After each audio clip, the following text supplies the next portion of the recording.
Hello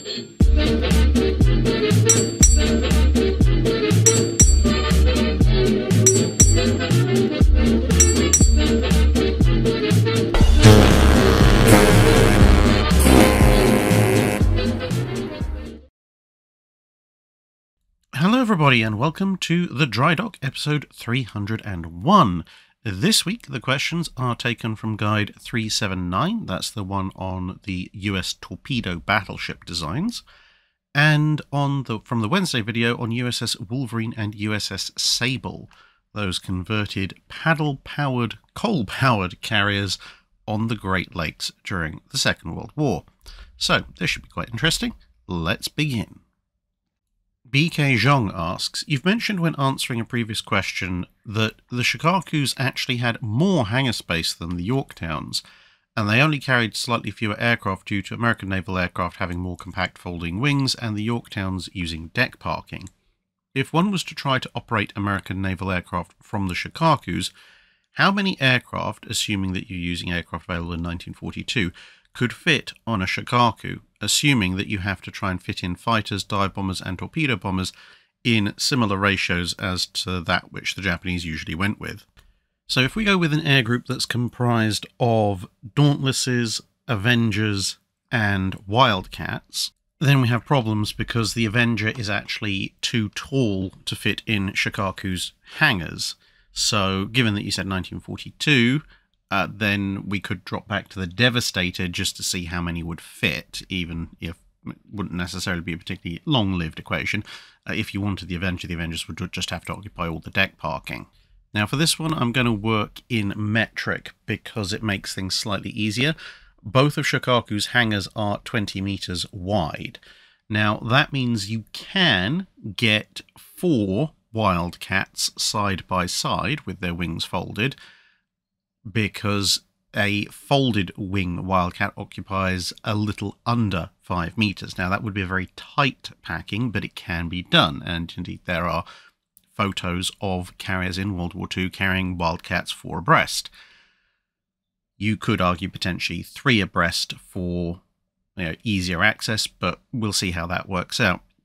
The Dauntlesses don't have folding wings, but you can offset them very slightly, so have one tucked in just behind the other, so you can get 2 abreast.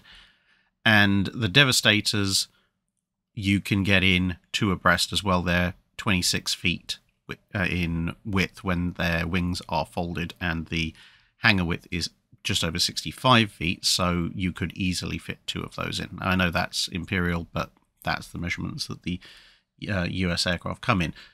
With Avengers, if you could fit them in the hangar, which as we said they are too tall, but you could actually get 3 Avengers abreast in the hangars because they are only 5.8 meters or 19 feet in width with their wings folded. Now the Japanese liked to run a 1/3, 1/3, 1/3 system. In the lower hangar, for instance, you could get about 2 dozen Dauntlesses, and if you put 2 dozen Devastators in the upper hangar, that also gives you the room to fit 2 dozen Wildcats in the upper hangar, assuming that you can fit them in 4 abreast. So that gives you an air group of 72 without any deck parking. And there's photos of Enterprise, for example, carrying at least 47 fighters deck parked, at least they appear to be fighters, whilst still having enough space forward for flight operations. And given that Shokaku's flight deck is within a reasonable margin, about the same length as a Yorktown class's, you could go with roughly those dimensions and therefore that carrying capacity. So that would give you a potential air group of around about 120, although that would be heavily weighted towards fighters because we've just populated the deck with fighters. Alternatively, we could put 32 Devastators in the lower deck, in the lower hangar deck. We could then put 32 fighters 4 abreast in the upper hangar deck, and that would leave us with half the space left for adding Dauntlesses, at which point we could get 12 Dauntlesses into the upper hangar deck, the remaining space, which means we'd have to put 24 Dauntlesses on deck parking duty, which is plausible. And that would give you an operational air group of 96, with probably a little bit of room left over to spare. Now, the only way to really increase that is to either adopt the Avenger instead of the Devastator, because then you can use your lower and upper hangar decks for purely Dauntlesses and fighters, and park quite a lot of Avengers on the flight deck. The only way to really increase that is to move past 1942, at which point, when you get far enough forward that you can get the SBC-2 Helldiver, then you, roughly speaking, even being conservative, can reduce the amount of deck space you need to store dive bombers by about a third, which would allow you to push your air group back up into well over 100, assuming you want to do a Japanese-style one-third, one-third, one-third arrangement.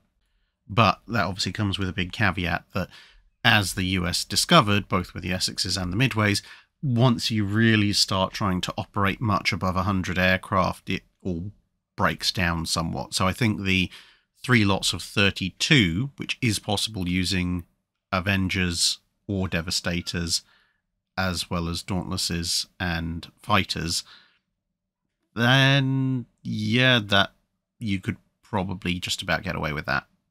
Lord Wintertown asks, an odd question, but what type of 3-pounders were found on the Iron Duke class dreadnoughts? I've heard that the older models were for saluting and newer models were either light anti-aircraft or anti-torpedo boat. Jane's has them marked down as anti-aircraft, as does another book that I forget the name of, but I'm encountering a stubborn moderator who insists that they are a saluting weapon. I think there may be a little bit of confusion at work. The 3-pounders, i.e. 47mm guns, fitted to the Iron Dukes, and for that matter the King George V's and a number of other previous and subsequent Royal Navy dreadnoughts, were saluting guns.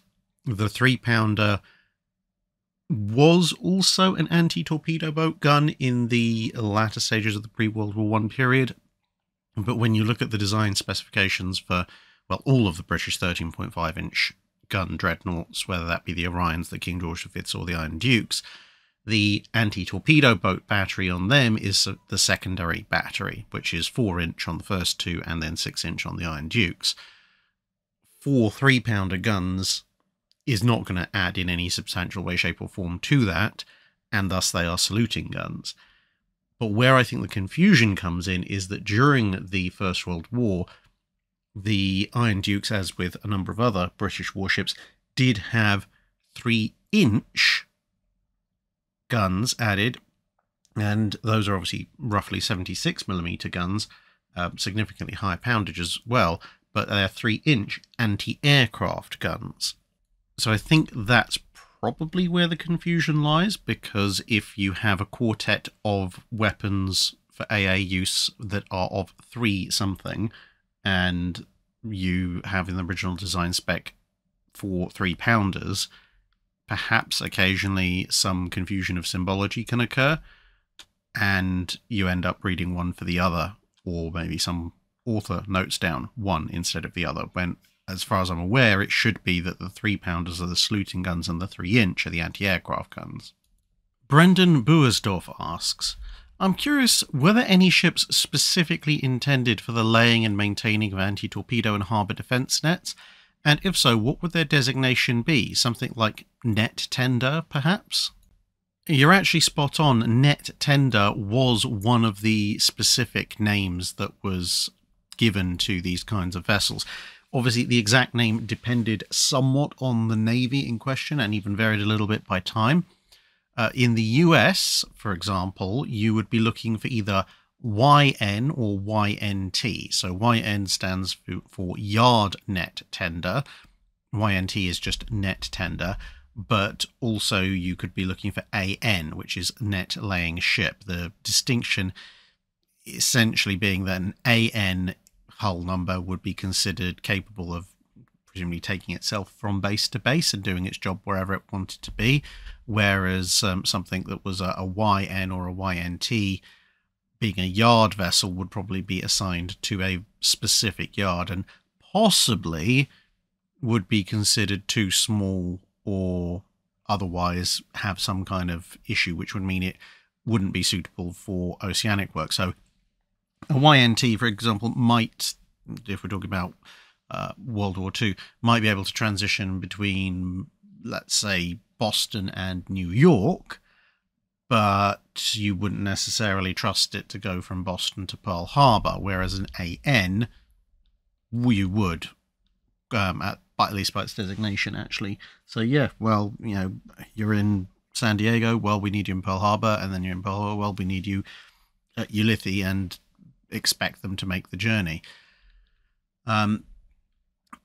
As well as being a net tender, they were called net layers, or in the Royal Navy, quite often boom defence vessels, because the net was often referred to as a boom, and as I say, various other designations depending on the Navy in question, and also by time as well, because the US Navy, for example, switched between the YN, AN, and YNT designations at various points, and a few others as well. Now, whilst most of the dedicated vessels are more commonly seen around the Second World War, there were some navies which did actually have vessels dedicated for that role, or at least taken into service and then repurposed to specifically do that role in World War I as well. So Admiral Fisher at one point was actually quite irate that a small fleet of harbour boom defence vessels that he'd built up had actually been subordinated and seconded to lay nets elsewhere other than the harbours he wanted them to defend in the first place. R. de Boer asks, what realistic impact would successfully forcing the Dardanelles have had on the course of World War I? An awful lot of it depends on what the Allies are actually willing to do. Now, in a war which involved the use of massive amounts of poisonous gas and flamethrowers so powerful you can, when you test them, they literally suck the air out of the surrounding several hundred-yard radius to the point that the bushes and trees start to lean towards the massive column of gigantic flame, it might sound a little bit odd to consider that the Allies might not be willing to push really, really hard on the Ottomans. But back in the Napoleonic Wars, they went after the Ottomans, as I've chronicled elsewhere on the channel. And, well, if you thought there were relatively few rules of war in World War I, they were even less 100 years earlier. And back then, they didn't bombard Constantinople-Istanbul, very much Istanbul by World War I. And at that point, you know, the theoretical idea of putting an Allied navy in front of the Ottoman capital and threatening to shoot the place to pieces unless they complied, in theory, according to what Ottoman records we have for both of those incidents, may have actually forced the Ottomans to capitulate to the Allies. But as I said, back in the Napoleonic Wars, having showed up, they actually didn't do that. If they had managed to force the Dardanelles at the beginning of the First World War, then I think it would come down to, again, are the British and the French just going to sit off of the city and threaten and make lots of grandiose promises and threats and so forth, but not actually do much? Or are they going to show up and, if they're refused, start shooting pretty darn quickly? And I think on that hinges everything else, because if they just sit there and reenact the previous time they showed up and just bluster about and make various grandiose threats, not a huge amount is probably going to change, other than if the combined Allied fleet has to slink away with its tail between its legs because they're not actually willing to force the issue, they're probably not going to bother going after Gallipoli, which in turn, you know, that might have some effects which you could think of down the line. However, if they had, by hook or by crook, or by levelling half of the Ottoman capital, managed to force the Ottomans to comply with their wishes, that could change things quite a bit. For one thing, there would be a relatively easy and secure supply route to and from Russia, which would relieve pressure on the Russians a little bit. Not that Imperial Russia is probably all that long for this world, but it would certainly make their situation a little bit more tenable, and potentially also make the smaller powers, or the not Germany parts of the central powers, a little bit more vulnerable as well, especially because someone might get some grandiose ideas about landing the Anzac Corps, etc., somewhere in the Black Sea or something to try and shore up the Russian front instead of going after the Ottomans. So, you know, there's that. It gives Russia a shot in the arm at least. But the other big thing, probably the more important thing overall, is that you're looking at almost 500,000 Allied troops, including, you know, around 65,000 Anzacs and almost 80,000 French, who were involved directly in the Gallipoli campaign, and, you know, about 1/3 British and Imperial troops. That's a lot of men. Now, okay, on the Western Front, you're talking an order of magnitude more, but if nearly total 500,000 men got diverted to the Western Front in early 1915, that represents, you know, a double-digit percentage increase in the overall strength of the British and Imperial commitment to the war, at a time before you have the mass mobilizations, etc., the conscripts and so forth. Would that tip the balance on the Western Front?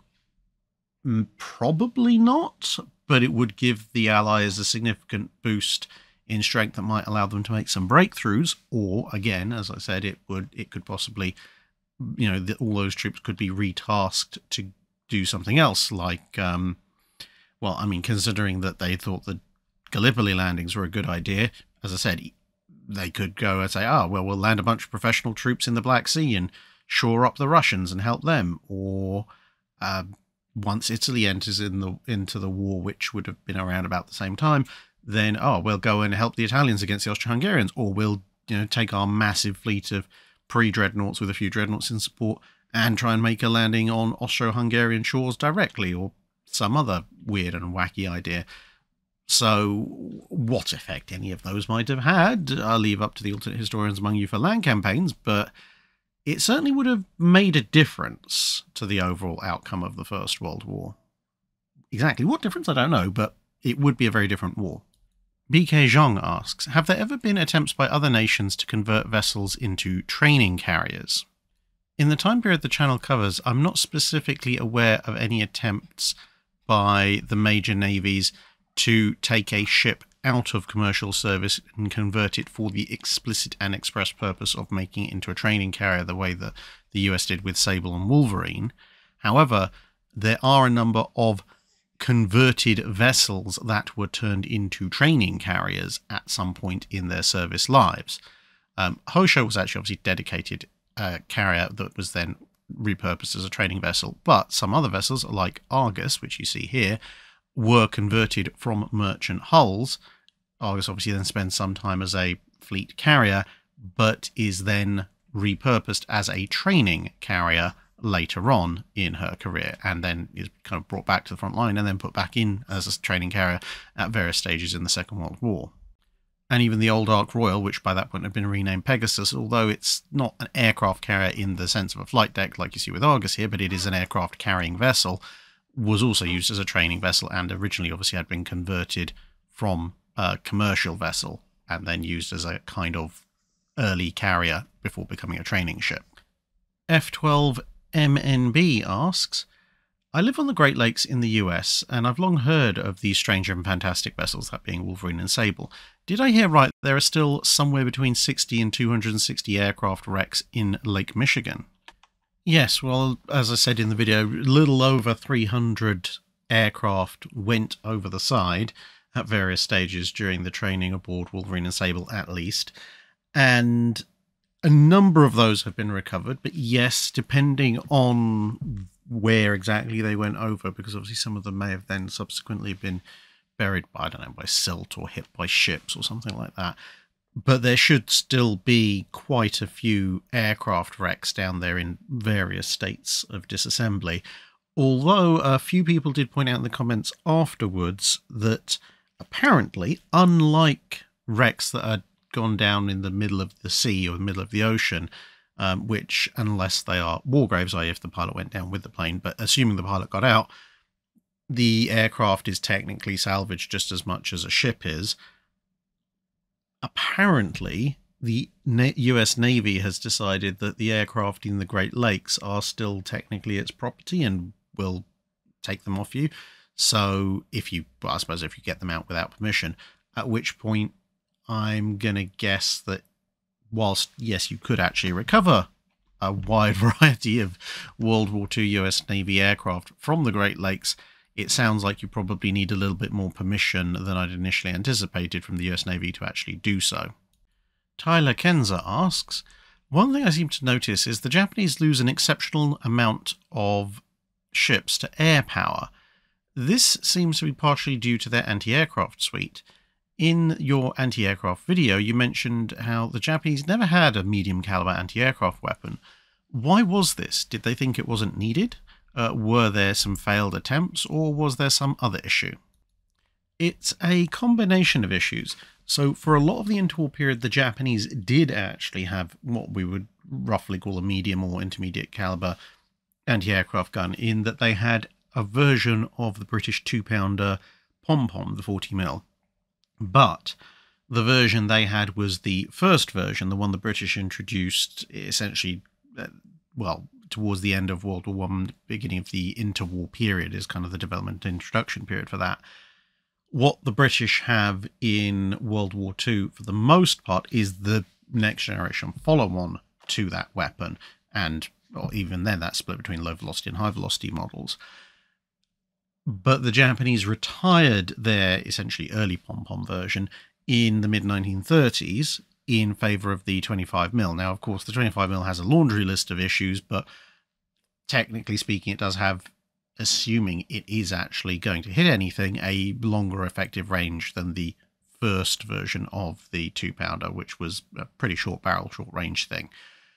And also you have the fact that 25mm, in terms of its theoretical on-paper statistics and its weight, etc., sits in that kind of awkward middle ground where it is somewhat heavier than a 20mm, whether that be an Oerlikon or the German versions or the Italian Beretta 20mm, or all the other various 20mm that were floating around. It is significantly heavier and a little bit, therefore, less, more unwieldy and with less ammunition per clip than a 20mm Oerlikon, for example, but is also a little bit on the light side if you want a true medium anti-aircraft weapon like a 37 or 40mm gun.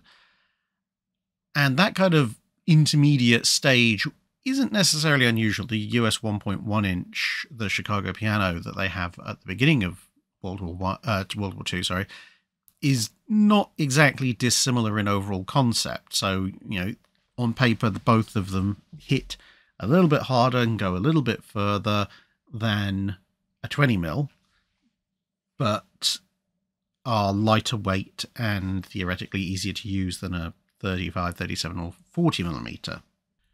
And it's only in the kind of mid part of the wars, or 42, 43 onwards, that the need for that heavier round to really smack aircraft out of the sky before they release their weapons becomes massively apparent. The British have the 40mm, the 2-pounder, the pom-pom already, but that's just kind of down to their choice. They're choosing to have fewer overall barrels concentrated for hitting power. As it turns out, this is very good against kamikazes later on, but that's not exactly foresight, that's just happy circumstance.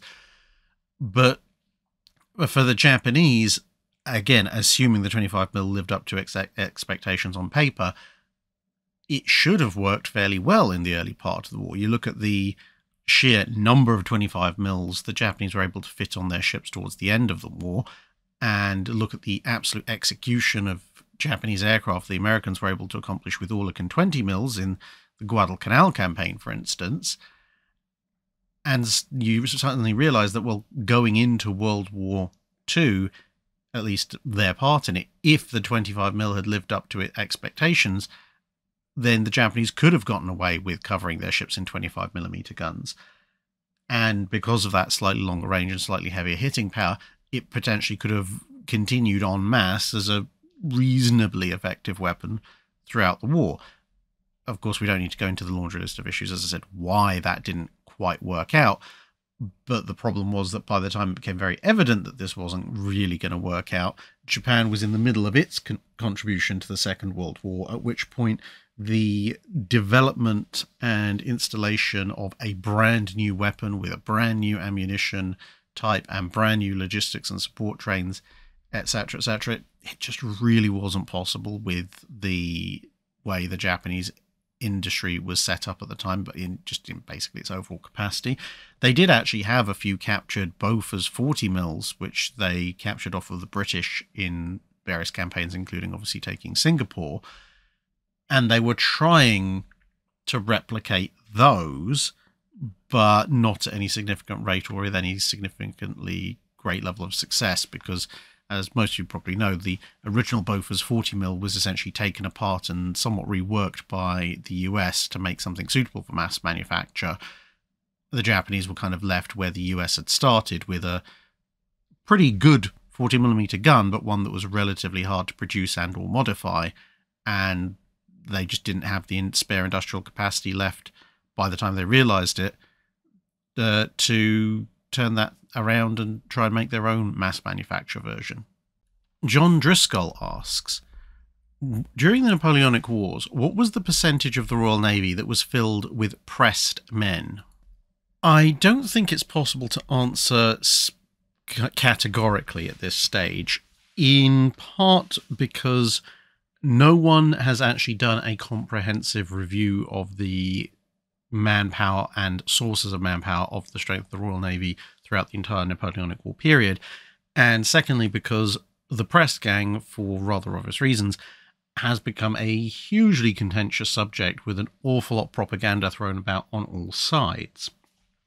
Now, what can definitely be said is that the overall percentage of pressed men in the Royal Navy during the Napoleonic Wars increased, and almost certainly increased quite dramatically from the beginning of the Napoleonic Wars, when they were relatively rare. As the Navy expanded and expanded and expanded, obviously they needed more manpower, and skilled sailors were hard to come by, so unsurprisingly the number of people pressed into the Navy increased. The Royal Navy's peak strength was circa 1809 to 1811, depending on whether you count ships of the line or overall numbers of hulls as your total figure of strength, and it actually decreases from then on. So if they're discharging ships, obviously they'll want to keep the volunteer men who are actually long-term skilled, and pressed men would be some of the first to go.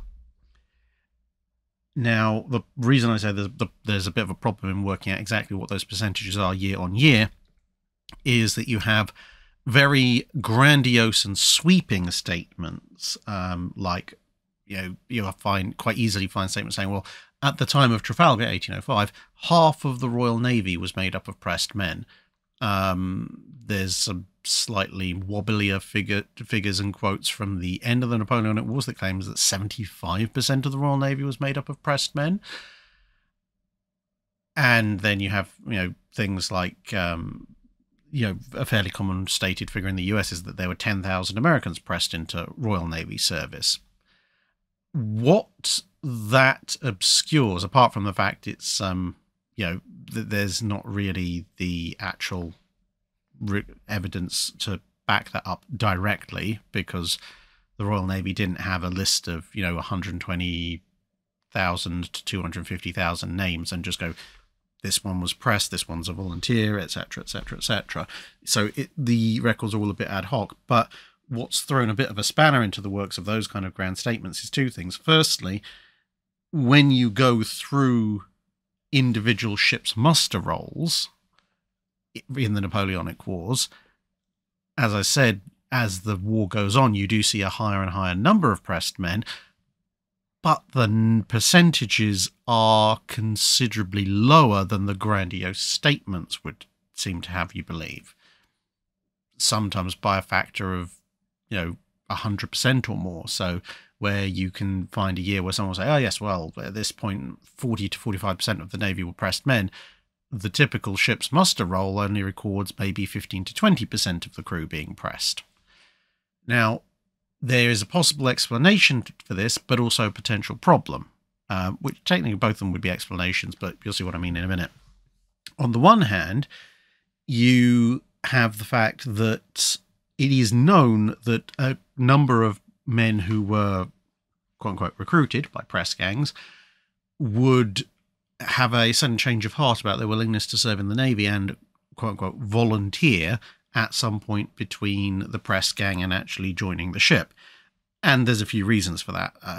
If you were a volunteer, you got paid more, you got a bonus for signing up, you had a number of additional legal protections that pressed men didn't have. The flip side was, as a volunteer, if you deserted, you were a traitor and therefore would be hung if they caught you again. But you know, that's assuming you planned on deserting. So it's possible that there may be a discrepancy between the press gang saying, hey, we have pressed X number of men for the Navy, and by the time those men have got to the Navy, a bunch of them may have magically changed into volunteers for the aforementioned benefits, which would artificially depress the numbers. But on the flip side, there's also the chance that the Navy might have looked at a bunch of them and gone, yeah, we ain't taking that on board the ship. And some of them would have slipped away in the interim, and all sorts of other things that might have depressed the overall number of men as compared to the number recruited by the press gangs. So that's one side of things. The other side of things is that desertion from the Royal Navy was definitely a thing, but it was the highest early on in a ship's service. And again, there's a few reasons for that. When a ship is fitting out, it's easier to desert from than when it's at sea. Once it's initially gone to sea, before everyone knows who everyone else is, but it's maybe still taking on supplies, calling in at various ports on the way to its duty station, again, it's much easier to desert. Once the ship gets out to sea for 3, 6, 9 months sitting off of the French coast, desertion's a little bit of a more difficult thing. But also, the people who are really, really, really not cut out for naval service, they're going to find out pretty quickly, and they're going to want to get out of there pretty quickly. If you've been aboard a Navy ship for 6 months, 8 months, whatever, chances are, you might be a little bit discontented with some things, but chances are you've probably learned to put up with it.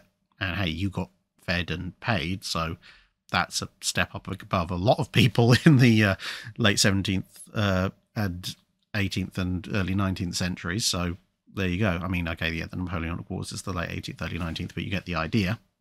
But of course, if you have been pressed, and so you're there against your will to start with, the statistical chance of a pressed man wanting to get out of the Navy is, much, much higher than someone who volunteered, potentially for the third or fourth time, to join the Navy. They're very unlikely to want to get out. And so another either alternative or complementary explanation to the issue I just outlined is that, yes, for example, if the Navy numbered 250,000, perhaps there were 130,000 pressed men for that year pressed for the Navy. But when you have desertion running as high as 25 to 30% in the opening few months of a sailor's career in the Navy, it's entirely possible, bearing in mind that's 25 to 30% of the total, that a large number of pressed men were pressed, but managed to desert fairly sharpishly before the ship could get out to any kind of long-term significant service. Which, if you accepted the idea that half of the men, half the total men theoretically were pressed for Navy service for a given year, well, 25 to 30% of the total would be about 50 to 60% of the number of pressed men.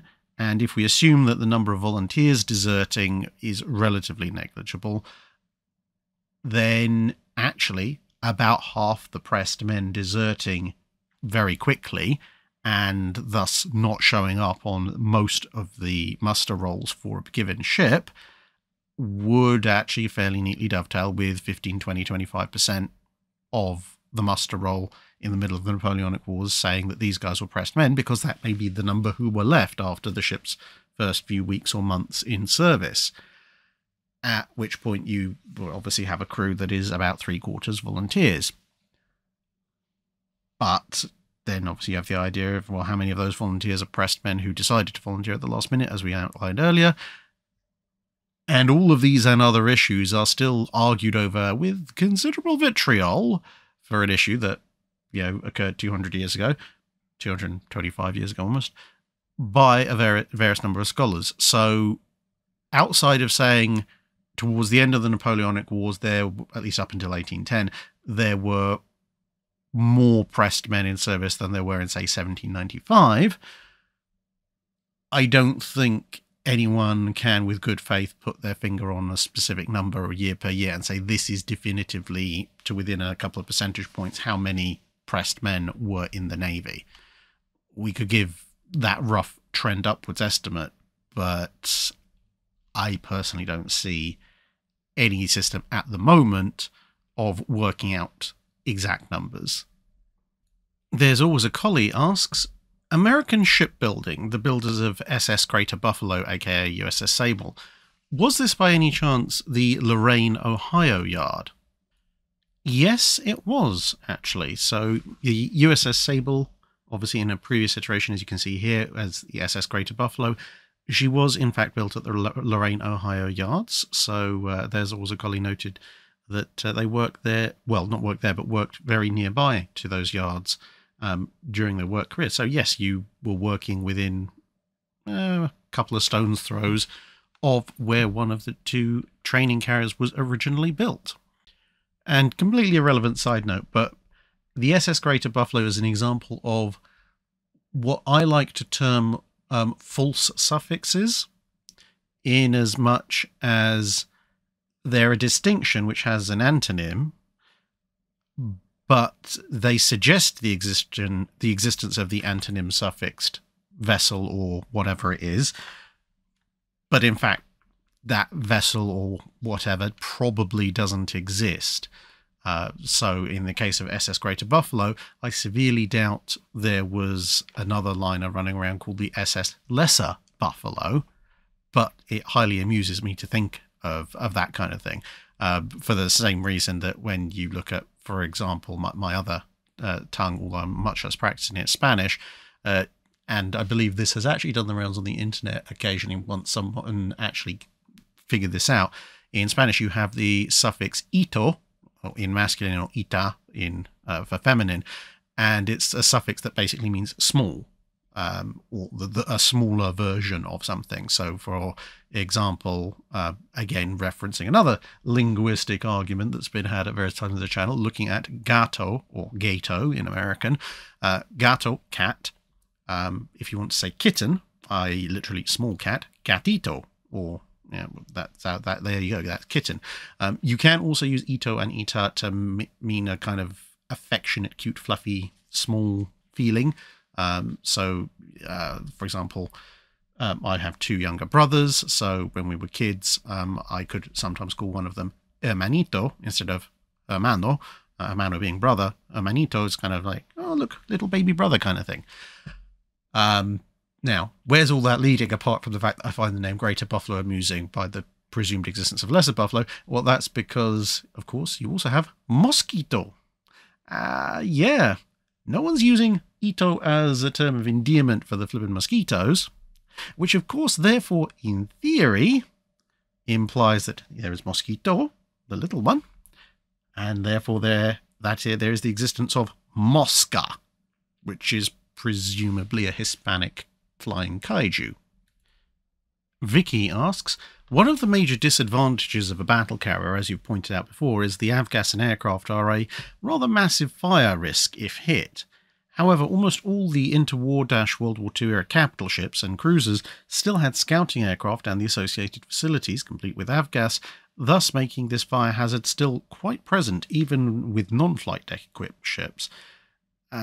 So why did navies of the era offload the scouting aircraft role from their capital ships and cruisers entirely, and instead equip some destroyers, which are essentially disposable firecrackers anyway, with aircraft catapults, as the US eventually experimented with in the Second World War, or develop small, light, dedicated carriers with an air wing of maybe 10 aircraft or so to sail with the battle fleet and the cruiser squadrons to do aerial scouting for them. Well, there's a few different reasons. Range is one. Destroyers generally have much shorter range than either cruisers or capital ships. So if you're on a long-term battle fleet deployment, you either need to stay relatively close to your support bases, or you need to develop a whole system of refueling at sea for your destroyers, which complicates things because if your destroyers are also your aircraft carrying vessels for scouting, then that could compromise the availability of said aircraft. Another issue, as you can see here with the experimental Fletcher class, is that on a destroyer there is not the space to stow away an aircraft, so that aircraft is going to be exposed to the elements at all times, which means it's probably going to break fairly quickly, whereas on a cruiser or a battleship you could have an internal hangar to keep them safe and sheltered and much more easy to repair them, and so on and so forth. And obviously on top of that you have the fact that by having a hangar or something relatively substantial, a cruiser or a battleship can carry multiple aircraft, so if one breaks you've got another one or two to use, or you can send out several at once. On a destroyer you have one probably broken aircraft, which that makes things a bit more complicated. And of course the destroyer has other roles, like firing torpedoes and depth charges and guns and so on and so forth, and proportionally speaking the installation of an aircraft, catapult and crane is a much greater imposition, even for just the one aircraft, on a destroyer than it is on even a cruiser. The carrier and the cruiser are also much better sea boats, so recovery of the aircraft in higher sea conditions is much easier with them than it is with a destroyer. And apart from these, there are a few other smaller factors, but essentially the reasons I just described are the reasons why the US decided that actually the aircraft carrying Fletchers were not a great success. Now, as far as why they didn't develop a small light dedicated carrier with a small air wing to run with the fleet to act as purely a scouting vessel, that idea almost certainly would have arisen at some point, except for two major problems. The first being the naval treaties. Initially, you could kind of get around the naval treaty restrictions on carriers by going under 10,000 tons, which the Japanese tried with Rugio. But that loophole got closed at the London Naval Treaty, and in the early 1920s, everyone was focused on downsizing their navies and just building, well, cruisers to keep up with the cruiser race, a few destroyers, but the capital ship holiday was in there for a reason. People were downscaling their fleets from World War I. People were trying to economize and save money. Making a specifically dedicated fleet scouting mini carrier was not very high up the priority list. And by the time you get to the 1930s and people might have started thinking about it a bit more seriously, well, at that point, that you couldn't build a carrier under 10,000 tons, and if you built it above 10,000 tons, you were eating into your fleet carrier limit, and the fleet carrier is a much more valuable vessel.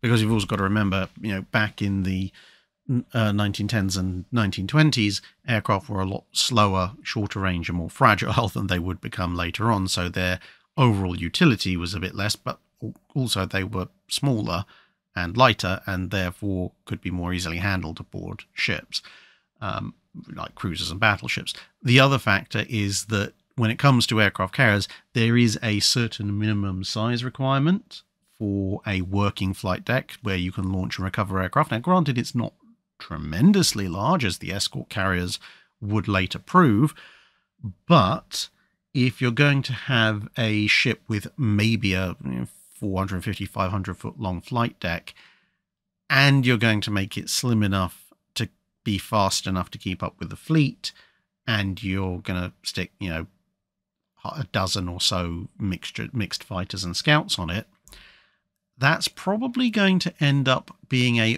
relatively speaking, expensive vessel with a relatively limited utility. Essentially, it is just a scout carrier, a scout aircraft carrier.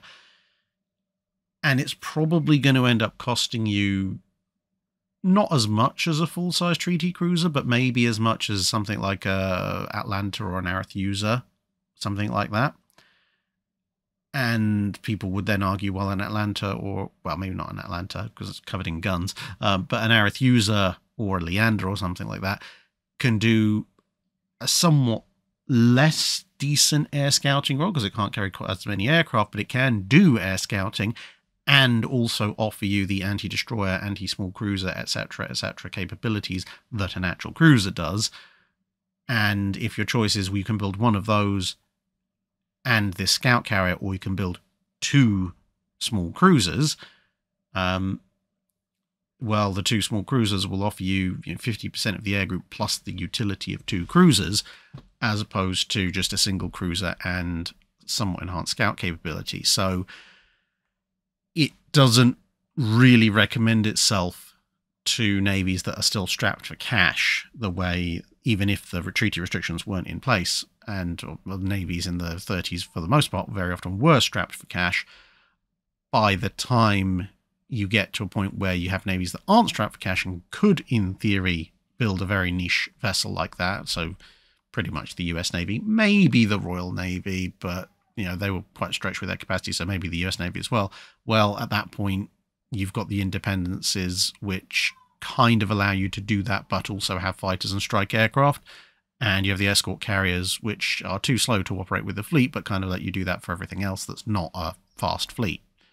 So that particular very niche role never really has a chance to show itself. Brian Stevens asks, I know in World War I there was commerce raiding. Did the chaos of war also result in any piracy? I know today pirates are groups of men in small boats sneaking aboard huge ships with small crews, but was there anything like this in World War I, or were the commerce raiders and subs taking care of all that?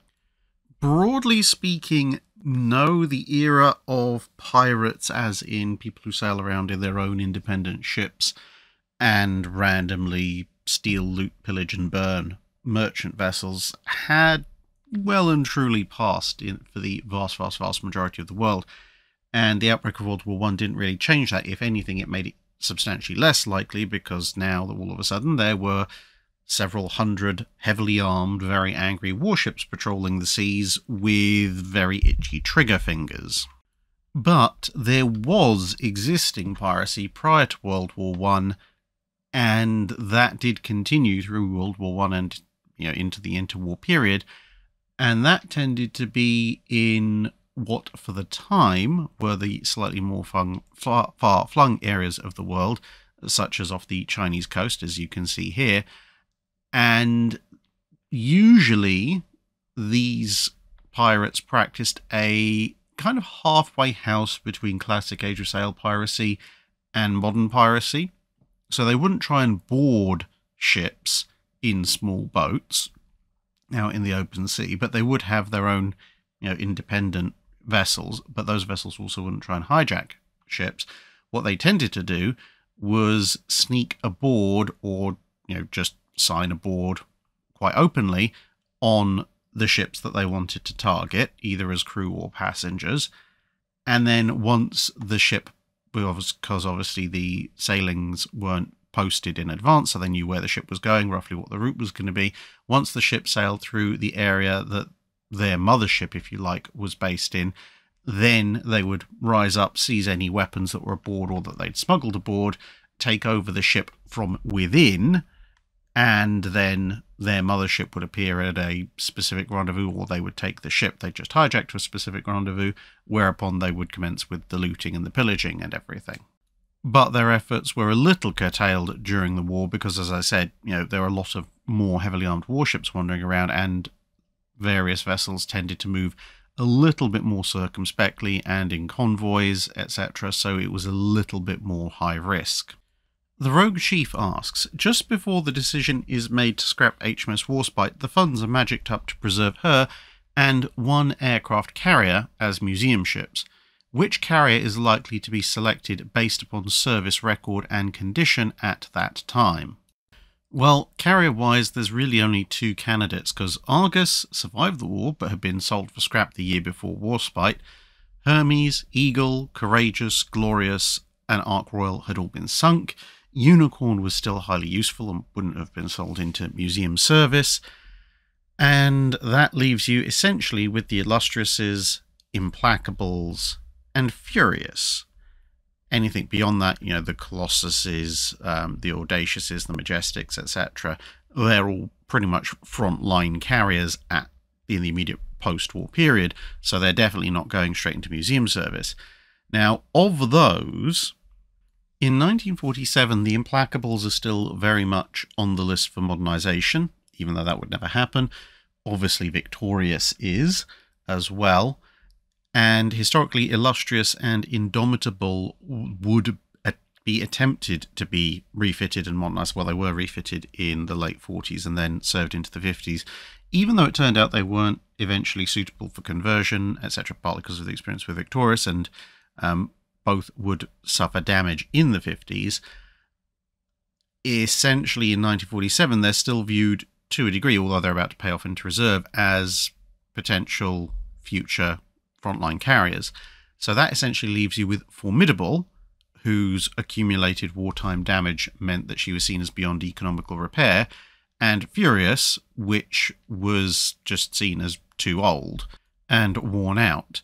So it would be a competition between those two. Now, of course, Formidable has more interesting engagements during World War II, Matapan, Operation C, the Pacific, etc., etc., and would make for a very interesting museum ship on that basis. However, Furious probably has the more interesting pedigree, being one of the Royal Navy's very first carriers, obviously originally having been a battlecruiser with 18-inch guns, or a large light cruiser, whatever you want to call it, having seen useful service in the Second World War, and generally being a very interesting and unique vessel. So I think it would probably come down to a decision of which one is going to have the greater maintenance costs in the immediate term.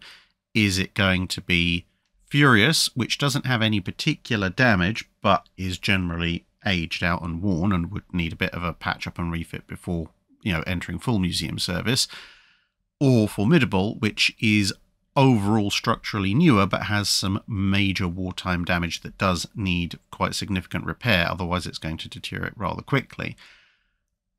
It's a very difficult coin toss for me, but if I was forced, I would say of the two, I would probably prefer Furious to be preserved, just about, but that's a very, very hard call. Nathabron Hongsharon asks, how useful were 23-knot battleships if there were only a few of them for the whole fleet by the end of World War I? And what really prevents fast ships from just going where they want if the blockading ship is too slow? For example, in 1918, if China decided to buy capital ships with enough budget for maybe 4 ships of 35,000 tons apiece, if they could afford the same proportion of destroyers and cruisers to capital ship in terms of ratio as Japan, what capital ships would make sense?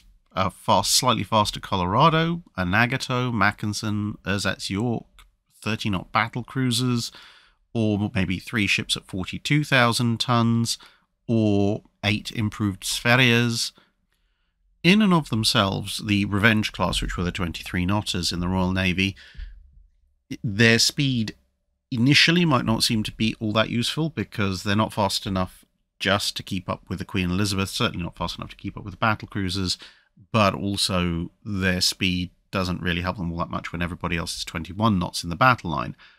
But given the rather quick revisions to the battle line that were occurring, so even before the Washington Naval Treaty, the Royal Navy was looking to get rid of pretty much all its 12-inch capital ships, and the 13.5-inch ships were looking to be replaced rather quickly by N3, G3, and whatever would have come after them, at which point 23 knots with N3 and the Revengers now becomes the new battle line speed.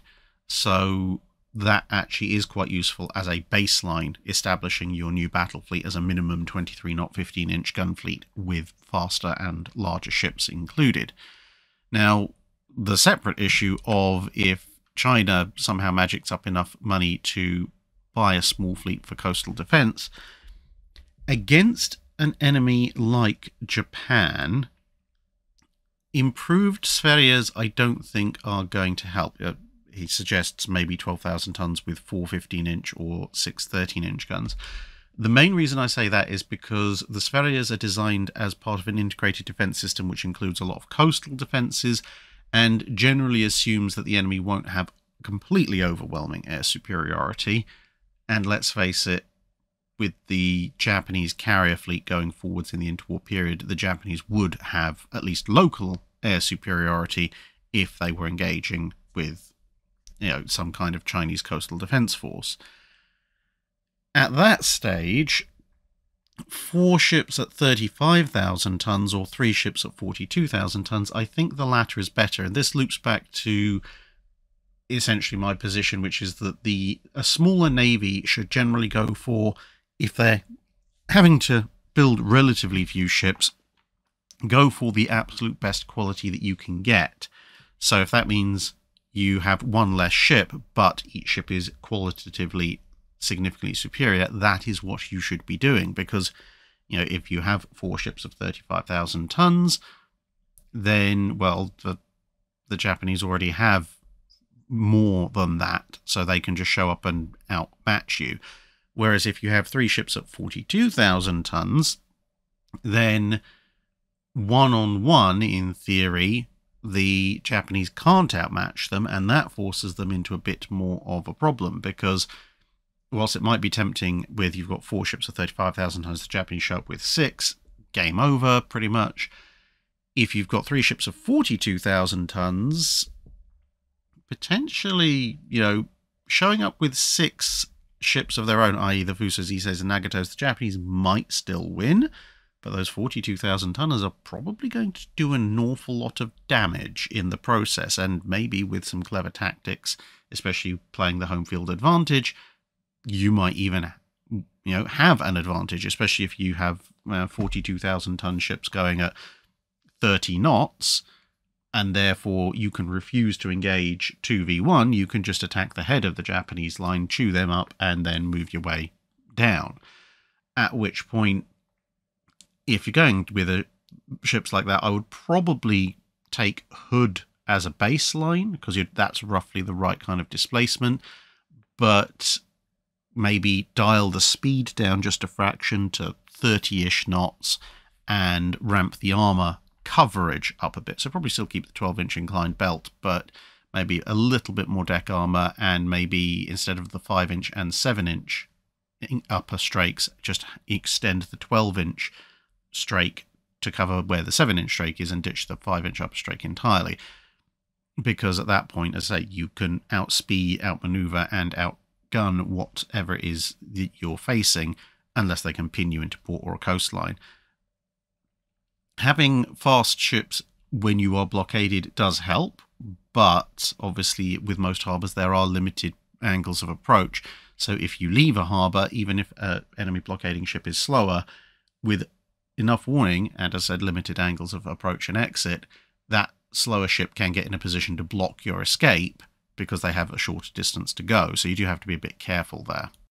Tankax asks, what would have been the best, or at least better, usage of battleships during the Pacific War? As we know, the Japanese were very possessive of their battle line for a decisive battle that never came, but since they couldn't bait the Americans out for the fight, they mostly ended up staying in port.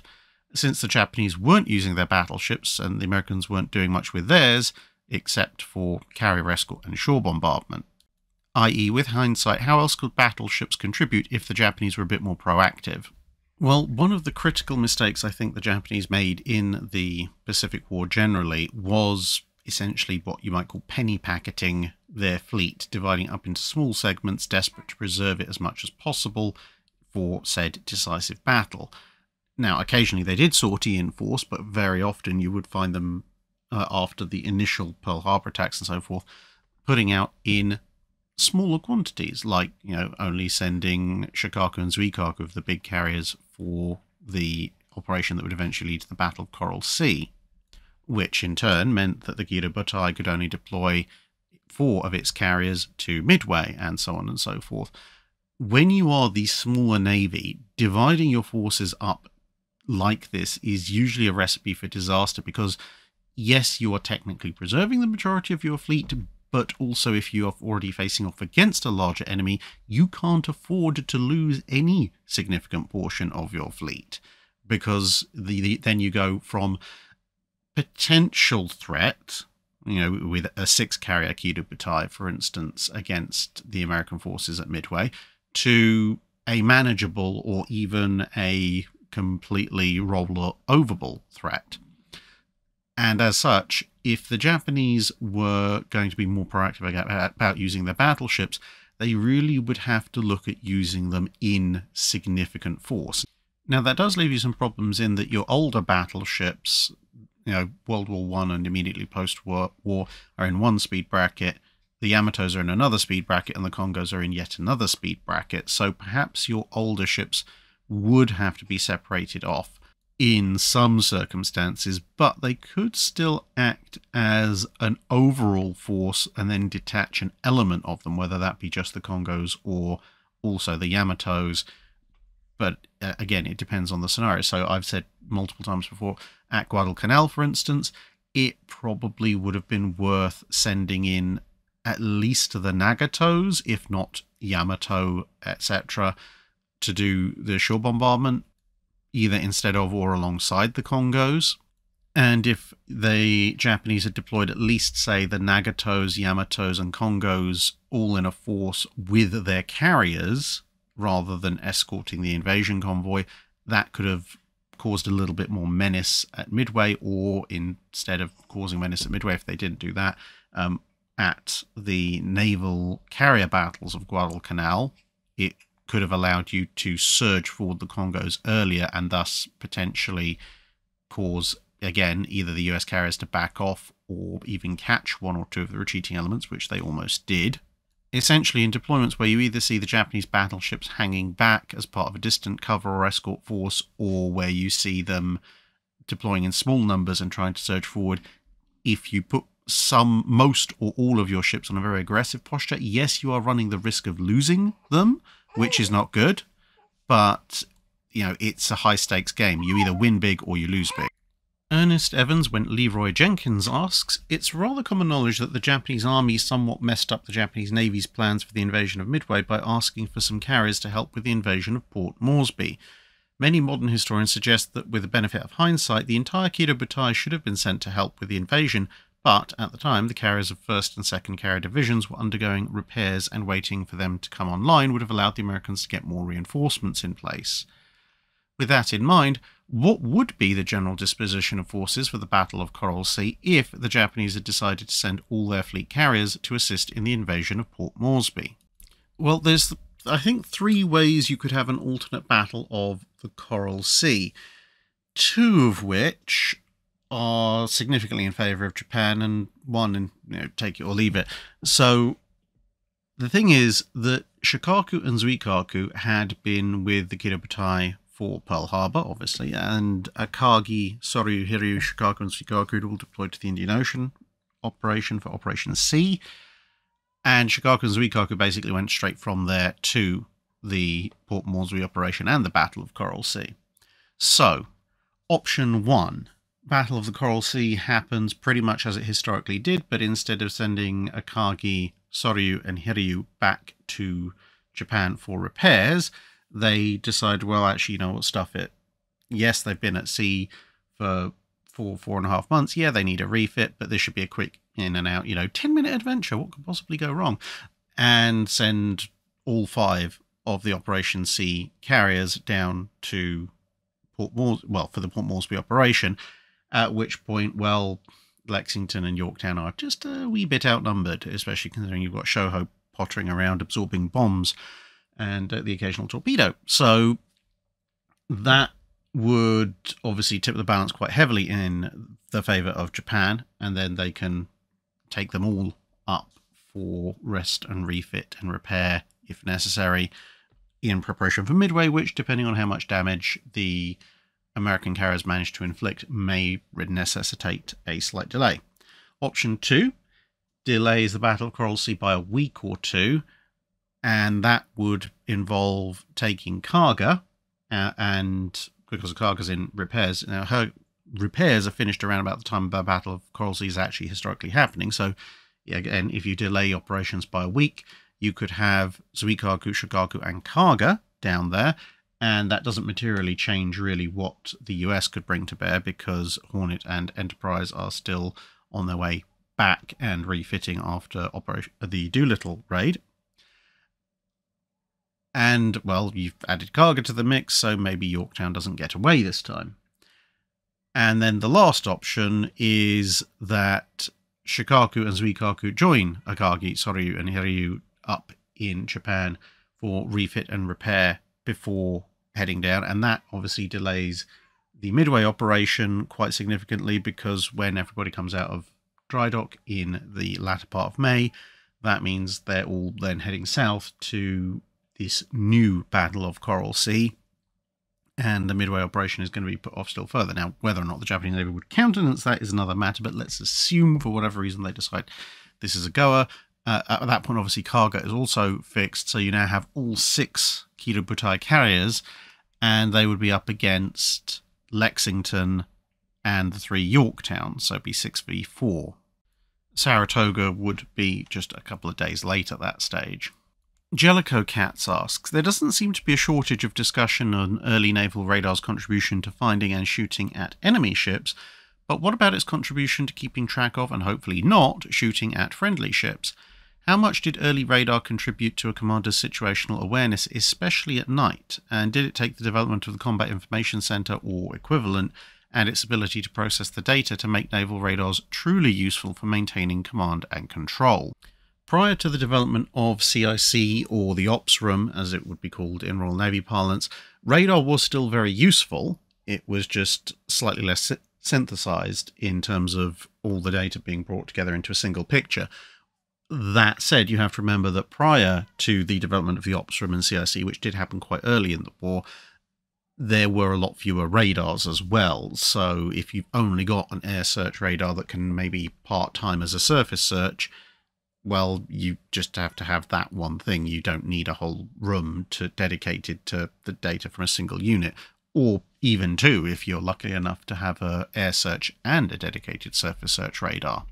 But early radar, such as it was, did actually contribute very usefully to situational awareness for commanders when they were operating with multiple friendly ships. Now, of course, this could be limited, as quite a number of early surface search radars had a limited arc of tracking. It wasn't all 360 all the time. And so quite often the utility of the radar is sometimes more emphasized by the times when it wasn't useful for whatever reason, and this shows up much more evidently, such as, for example, when Washington and South Dakota take on Kirishima and friends. Part of the reason that Admiral Lee is so cautious is obviously South Dakota's gone dark, so he's not getting any direct communications from her, but also Washington's radar has a blind spot.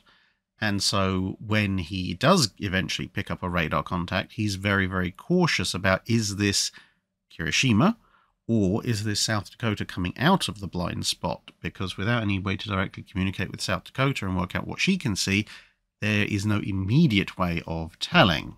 Obviously, later on they do work everything out and he shoots at the correct target.